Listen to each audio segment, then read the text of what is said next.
आज आपण बनवणार आहोत अगदी स्वादिष्ट असणारी पालकपुरी आणि पराठा। ही रेसिपी पौष्टिक आणि सर्वांना आवडणारी आहे। शक्यतो पालक भाजी खायला म्हणजे बऱ्याच जणांना, लहानांना मोठ्यांना सगळ्यांनाच कंटाळा येतो, म्हणून बऱ्याच जणांना आवडतही नाही। तर त्यांना हा पर्याय आहे, अगदी सोपी रेसिपी आहे, नक्की करून बघा।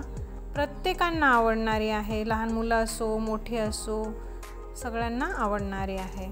चला तर मग कशी बनवायची ते मी तुम्हाला सांगते।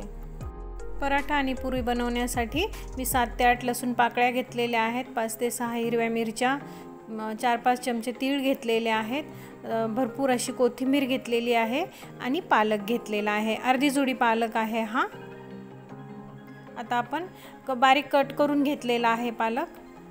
तुम्ही कट नाही केला तरी चालेल, काही हरकत नाही, आपल्याला असे मिक्सर मधून काढावं लागतं। हे सर्व आता आपण तयार केलेलं जे आहे ना मिश्रण, ते सगळं आपण मिक्सर मधून काढून घेऊया। तीळ सोडून हिरवी मिरची, लसूण, कोथिंबीर आणि पालक बारीक पेस्ट करून घ्यायची आहे। पाण्याची वगैरे काही गरज लागत नाही। ओवा घेतलेला आहे मी 1 चमचा, हातावर क्रश करून घ्यायचा।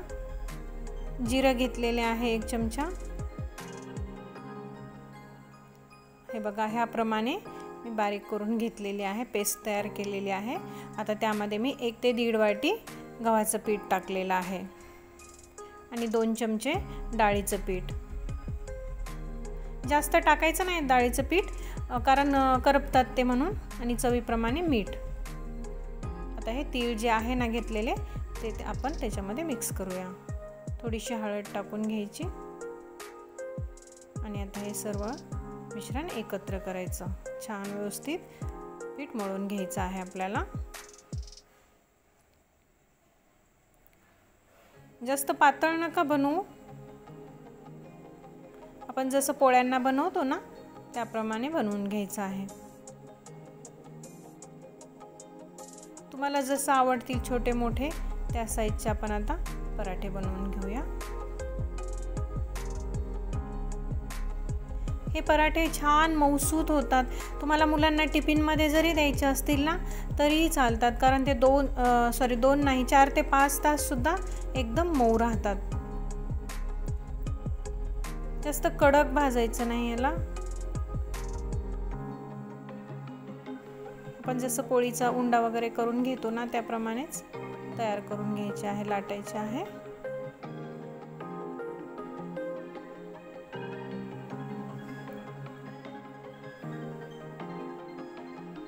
कलर किती छान आलेला आहे बघा, हिरवागार मस्त। आता आपण हा पराठा आहे तो व्यवस्थित भाजून घेऊ आणि बाकीचा आहे तो बनवून घेऊया।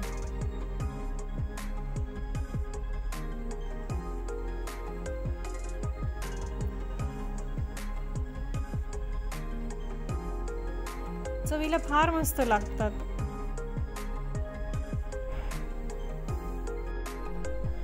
आणि हा रेसिपी स्किप न करता पूर्ण बघत जा।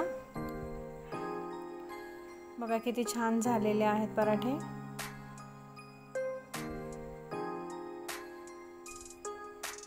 आता अशाच पद्धतीने आपण दुसरे बनवून घेऊया, अगदी मऊ मस्त होतात हे बघा।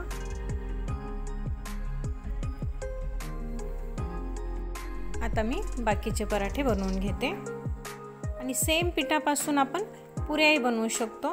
चला तर मग आता आपण पुऱ्या बनवून घेऊया। एकदम मस्त टम्म फुगतात पुरी आणि चवीला पण छान लागतात।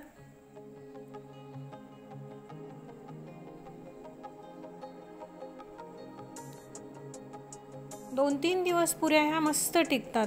तुम्हाला प्रवासाला घेऊन जायचं असेल तरी सुद्धा चालतात, छान राहतात, त्या मस्त टिकतात आणि गरमागरम तर एकदमच भारी लागतात, ते काही सांगायलाच नको।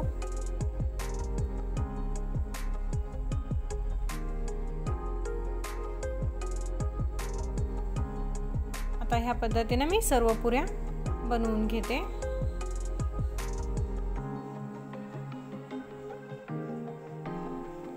पराठे ना आपण तूप लावूनही खाऊ शकतो, सॉस सोबत खाऊ शकतो, ह्या पद्धतीने जर तुम्ही लहान मुलांना डब्यामध्ये वगैरे दिले ना तर छान लागतात.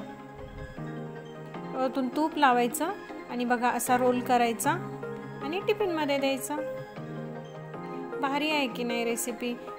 नक्की सांगा. दह्यासोबत, सॉससोबत तुम्हाला, आणि हिरवी चटणी जी असते ना टोमॅटो आणि पुदिन्याची, त्याच्यासोबत पण छान लागतात. तुम्हाला आपली रेसिपी आवडली का मला ते नक्की सांगा. आपल्या व्हिडिओला लाईक, शेअर आणि चॅनलला सबस्क्राईब करा. पूर्ण व्हिडिओ पाहिल्याबद्दल मनापासून खरंच खूप खूप थँक्यू.